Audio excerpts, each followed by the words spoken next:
Good morning, students. Welcome to Bharat Humanities classes. Dear students, in previous class we discussed about federalism, the features of federalism, and the difference between the unitary form of government and the federal form of government. Today we start our lecture with the two routes by which the federations are formed. हम आज उन दो तरीकों के बारे में बात करेंगे जिसके द्वारा क्या बनते हैं, फेडरेशंस, आपके संघ बनते हैं। तो कौन से दो रूट्स हैं जिनके बारे में आज हम बात करने वाले हैं? तो पहला होता है कमिंग टुगेदर फेडरेशन। ध्यान से सुनिए, कमिंग टुगेदर फेडरेशन, और दूसरा है आपका holding together federation. Holding together federation, साथ आकर संघ बनाना और साथ लेकर चलने वाले संघ। तो let us start with the coming together federation. Under this the independent states come together and form their a bigger unit. देखिए, कमिंग टुगेदर फेडरेशन के अंदर इंडिपेंडेंट स्टेट्स आपस में मिलकर क्या करते, एक बड़ी इकाई का निर्माण करते हैं। तो फर्स्ट पॉइंट क्या आ जाएगा? Under this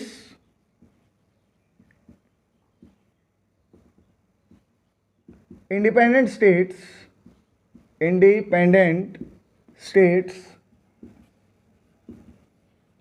come together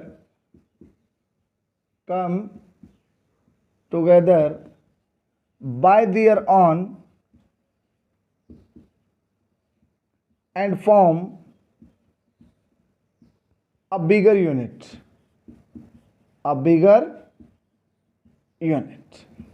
simple सी बात है, under the coming together federation when two and more than two independent states come together and form a bigger unit that is known as coming together federation। साथ आकर संघ बनाने में जब दो या दो से अधिक स्वतंत्र राष्ट्र अपनी मर्जी से क्या करते हैं, एक बड़ी इकाई का निर्माण करते हैं, उसको हम क्या कहते हैं, कमिंग टुगेदर फेडरेशन कहते हैं। Under this all the constituent states usually have equal power.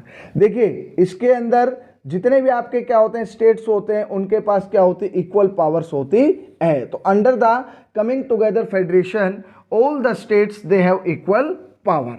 For example, इसके एग्जांपल कौन से हो जाएंगे? आपके United states of America, Switzerland, और इसके बाद आपका थर्ड जो कंट्री है वो आपका हो जाएगा ऑस्ट्रेलिया। कौन सा हो जाएगा? ऑस्ट्रेलिया। क्लियर है?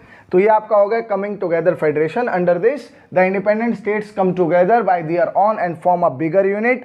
Under this coming together federation all the states they have equal power. US के अंदर 51 आपके क्या है, स्टेट्स है, जिससे आपका क्या बना है, कमिंग टुगेदर फेडरेशन बना है। सेकेंड आता है holding together federation. Holding together federation, साथ लेकर चलने वाले संघ।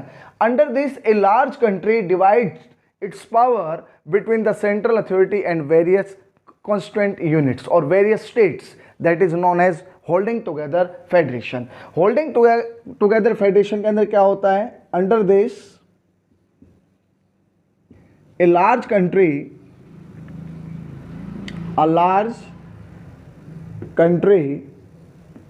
divides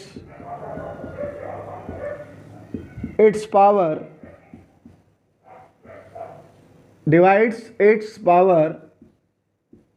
between central authority and states government। इसके अंदर क्या होता है, जब एक बड़ा देश क्या करता है, अपनी शक्तियों को बांट देता है। जो कॉन्स्टिट्यूएंट स्टेट्स होते हैं, जैसे इंडिया के अंदर आपका कौन सा है, होल्डिंग टुगेदर फेडरेशन है। यहाँ पर अपनी सेंट्रल गवर्नमेंट है एंटायर कंट्री के लिए, और इसके अलावा अपने स्टेट्स गवर्नमेंट है, जो आपके 28 स्टेट्स हैं उनके लिए क्या है, आपकी क्या है, स्टेट गवर्नमेंट है।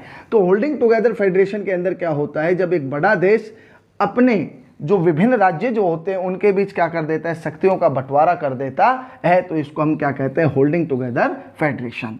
अब होल्डिंग टुगेदर फेडरेशन की जो सबसे बड़ी एक क्या है, आइडेंटिफिकेशन है कि इसके अंदर क्या होती है, जो आपकी सेंट्रल गवर्नमेंट होती है, कौन सी government, central government tend to be more powerful, tend to be more powerful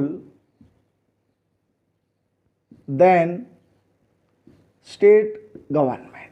इसके अंदर आपकी जो केंद्र सरकार होती है वो राज्य सरकारों से क्या होती है, ज़्यादा शक्तिशाली होती है। और इसके आपके एग्जाम्पल हो जाएंगे India, Spain and Belgium are the example of holding together federation. जब हमने बेल्जियम के बारे में पढ़ा था तो हमने पढ़ा था कि जो वेलोनिया और आपके कौन से थे, जो आपका दूसरा एरिया कौन था, एक तो आपका वेलोनिया था और दूसरा फ्लेमिश रीजन था, उसके बीच में सेंट्रल गवर्नमेंट की शक्तियों को क्या कर दिया था, बांट दिया गया था। तो ये आपका कौन सा हो गया, होल्डिंग टुगेदर फेडरेशन। इसमें जो इंडिपेंडेंट स्टेट्स होते हैं वो एक साथ आते हैं। इसमें एक बड़ा देश अपनी शक्तियों का बंटवारा अपने जो राज्य सरकारें होती है, जो राज्य होते हैं उनके बीच में क्या कर देता है, शक्तियों का विभाजन कर देता है। इसके अंदर सभी की पावर क्या होती है, लगभग इक्वल होती है। इसमें आपका सेंट्रल गवर्नमेंट हमेशा क्या रहता है, ताकतवर रहता है as compare to state government. इसके एग्जाम्पल है यूएस, स्विट्जरलैंड और आपके ऑस्ट्रेलिया। और होल्डिंग टुगेदर फेडरेशन में आपका आ जाएगा इंडिया, स्पेन एंड बेल्जियम। जो नेक्स्ट टॉपिक है अब इस चैप्टर का वो है what makes India a federal country. ऐसे कौन कौन से फीचर्स हैं जो भारत को क्या बनाते हैं, एक फेडरल कंट्री बनाते हैं। तो नेक्स्ट आपका जो टॉपिक है वो है what makes India a federal country. Next आपका क्या है, what makes India a federal country. हमने डिफरेंट फीचर्स पढ़े थे फेडरलिज्म के, अब उन्हीं के बेस पे हम क्या करने वाले, स्टडी करने वाले हैं कि इंडिया को ऐसे कौन कौन से फीचर्स हैं जो क्या कर रहे हैं, इंडिया को एक फेडरल कंट्री बना रहे हैं। तो फर्स्ट पॉइंट आ जाएगा 3 टायर सिस्टम। 3 टायर सिस्टम ध्यान से देखना है। सबसे पहले हमारे पास है सेंट्रल गवर्नमेंट। कौन सी गवर्नमेंट है, central government to rule over the entire country. Entire country के ऊपर शासन करने के लिए हमारे पास क्या है, सेंट्रल गवर्नमेंट है। दूसरा हमारे पास क्या है, स्टेट गवर्नमेंट्स हैं। क्या है, स्टेट गवर्नमेंट। इंडिया के पास क्या है, 28 स्टेट्स हैं, उनकी अपनी क्या है, राज्य सरकारें हैं। ठीक है। तीसरा आपका कौन सा हो गया, तीसरा आपका हो गया लोकल गवर्नमेंट। मैं फिर बता देता हूं कि जो लोकल गवर्नमेंट का कॉन्सेप्ट है वो कम्युनिटी गवर्नमेंट जो बेल्जियम है वहां से लिया हुआ है। और वास्तव में जो आपका लोकल गवर्नमेंट क्या आया था, इन एग्जिस्टेंस आया था, रियली कॉन्स्टिट्यूशनल के एग्जिस्टेंस में आया था वो 1992 के अंदर, जब आपका 73rd और आपका कौन सा अमेंडमेंट आया था, 74th अमेंडमेंट आया था, उसके तहत ये एग्जिस्टेंस के अंदर आया था। रियल के अंदर इसको जो पावर मिली थी वो 73rd और 74th अमेंडमेंट के द्वारा क्या हुई थी, मिली थी। Is it clear. So 3 tier system. हमने फर्स्ट फीचर क्या पढ़ा था, 2 and more than 2 levels of government. तो यहां पर हमारे पास 1, 2 और 3 लेवल ऑफ गवर्नमेंट हमें यहां दिखाई दे रहे हैं। तो फर्स्ट पॉइंट में क्लियर है, the constitution demarcates power of the central and the state government. Yes, we have central government और स्टेट गवर्नमेंट। और थर्ड हमारे पास क्या है, लोकल गवर्नमेंट। और जो नेक्स्ट फीचर आएगा इससे रिलेटेड वो आपका आ जाएगा डिवीजन ऑफ पावर्स। क्या आ जाएगा, डिवीजन ऑफ पावर्स। जो नेक्स्ट फीचर जो इंडिया को क्या बनाता है, इंडिया को एक फेडरल कंट्री बनाता है, वो है आपका डिवीजन ऑफ पावर्स। हमारे इंडियन कॉन्स्टिट्यूशन के अंदर बेसिकली सेंट्रल और स्टेट गवर्नमेंट के बीच में क्या कर रखा है, बाइफर्केशन ऑफ क्या कर रखा है, पावर्स कर रखा है बाय द 3 लिस्ट। पहला आपका कौन सा लिस्ट आ गया, यूनियन लिस्ट। कौन सा आ गया, यूनियन लिस्ट। दूसरा आपका कौन सा लिस्ट है प्यारे बच्चों, स्टेट लिस्ट है। कौन सा है, स्टेट लिस्ट। और तीसरा आपका कौन सा है, कॉन्करेंट लिस्ट। Concurrent list. अब इसको डिटेल में हम क्या करेंगे, डिस्कस करेंगे। सबसे पहला फीचर जो इंडिया को फेडरल कंट्री बनाता है, 3 टायर सिस्टम।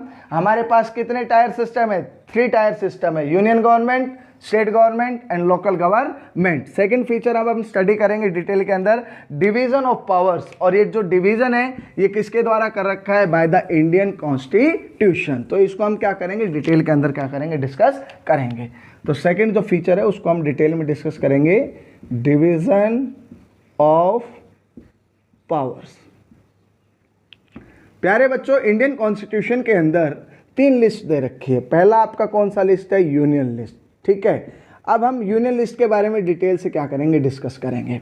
इसके अंदर एट प्रेजेंट कितने सब्जेक्ट्स हैं, 100 सब्जेक्ट्स हैं। ध्यान से सुन लीजिए, 100 सब्जेक्ट्स। प्रीवियस सब्जेक्ट जो थे वो किसी एनसीईआरटी बुक के अंदर आपके क्या मिलेंगे, 97। ठीक है। यूनियन लिस्ट के अंदर जितने भी सब्जेक्ट्स हैं उनके क्या होती है, नेशनल इंपॉर्टेंस होती है। जरा ध्यान से देख लीजिए, national importance. There are 100 subjects in the union list and all the subjects they have national importance, and who has the right to make the laws in the given subjects of union list, that is the central government. Central government के पास ये right है कि वो given subjects के ऊपर क्या बना सकती है, अपने कानून बना सकती है। आपसे कुछ एग्जांपल्स भी लिए जा सकते हैं, तो एग्जांपल्स में आप क्या लिखेंगे, करेंसी। क्या लिखेंगे, करेंसी। दूसरा आपका क्या हो गया, बैंकिंग। क्या हो गया, बैंकिंग। तीसरा आपका क्या हो गया, पोस्ट ऑफिस। क्या हो गया, पोस्ट ऑफिस। नेक्स्ट आप डिफेंस लिख सकते हैं। क्या लिख सकते हैं, डिफेंस। इस तरह के जो भी आपके क्या हैं सब्जेक्ट्स हैं जो नेशनल इंपॉर्टेंस से रिलेटेड हैं, उन पर केवल और केवल आपकी सेंट्रल गवर्नमेंट ही क्या बना सकती है, कानून बना सकती है। नेक्स्ट जो आपकी लिस्ट है वो है प्यारे बच्चों स्टेट लिस्ट। कौन सी लिस्ट है, स्टेट लिस्ट।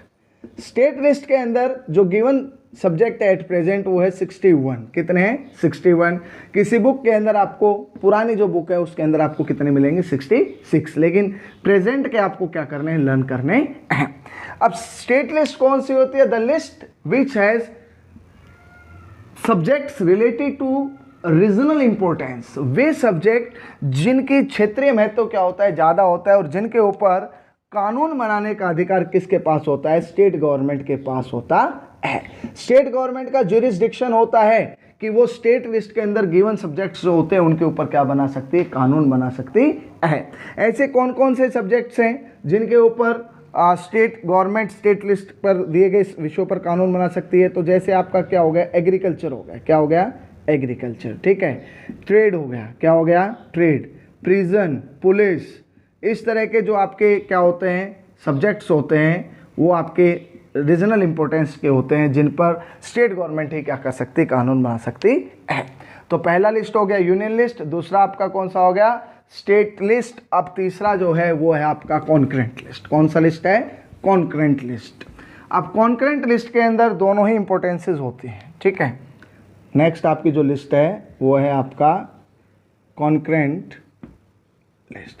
कंकरेंट लिस्ट में एट प्रेजेंट आपके 52 सब्जेक्ट्स हैं। प्रीवियस अगर किसी बुक में अगर आप देखेंगे, पुरानी बुक अगर आप पढ़ रहे हैं, पुराना एडिशन अगर आप पढ़ रहे हैं, तो उसके अंदर कितना आएगा, 47। कितना आएगा, 47। अब देखो 52 सब्जेक्ट्स के ऊपर दोनों ही सरकारें क्या बना सकती, कानून बना सकती। बोथ गवर्नमेंट, बोथ गवर्नमेंट का मतलब है CG central government and state government, दोनों के पास ये राइट है कि वो क्या बना सकती है, कानून बना सकती है, क्योंकि कंकरेंट लिस्ट में नेशनल इंपॉर्टेंस भी है और रीजनल इंपॉर्टेंस भी है। इसका सबसे बड़ा एग्जांपल मैं आपको देता हूं एजुकेशन का। किसका देता हूं, एजुकेशन। देखो हर एक स्टेट के अंदर भगवत गीता की शिक्षा नहीं दी जा सकती, क्योंकि हमारा इंडिया एक डाइवर्स कंट्री है और हर एक कंट्री का अपना एक क्या होता है, रीजनल इंपॉर्टेंस होता है। वहाँ के अलग आपके क्या होते हैं, कुछ इंपॉर्टेंस बुक्स होती हैं जिनको, जैसे कहीं पर योगा को ज़्यादा इंपॉर्टेंस दिया जाता है, कहीं पर जो पुराण है, आपके वेद हैं, इनको शिक्षा का अंग बनाने के लिए क्या दिया जाता है, फोकस किया जाता है। अब एजुकेशन आपका किसका पार्ट है, एजुकेशन आपका कॉन्करेंट लिस्ट का पार्ट है। ठीक है। इसमें एक पॉइंट आपको ध्यान से सुनना है, कॉन्करेंट लिस्ट में दिए गए सब्जेक्ट्स के ऊपर दोनों ही सरकारें कानून बना सकती है, लेकिन अगर यहाँ पर कोई डिस्प्यूट हो गया सीजी वर्सेस एसजी, तो जो फाइनल लॉ इंप्लीमेंट किया जाएगा वो किसका बनाया हुआ, जो सेंट्रल गवर्नमेंट के द्वारा बनाया गया है उसको क्या किया जाएगा, इंप्लीमेंट किया जाएगा।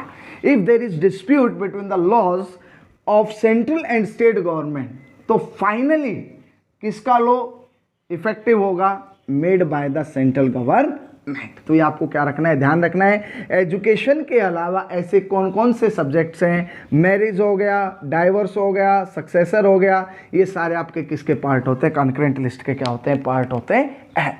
तो ये हो गई 3 लिस्ट जिसके द्वारा डिवीजन ऑफ पावर्स है between the central government and the state government. एक और पावर्स होती है जिसको हम किस नाम से जानते हैं, रेजिड्यूरी पावर्स, रेजिड्यूरी पावर्स। अब आप पूछेंगे सर अवशिष्ट शक्तियां क्या हैं, रेजिड्यूरी पावर्स क्या हैं? The subjects which were not present at the time of forming of our constitution, all the subjects are included in the residuary powers.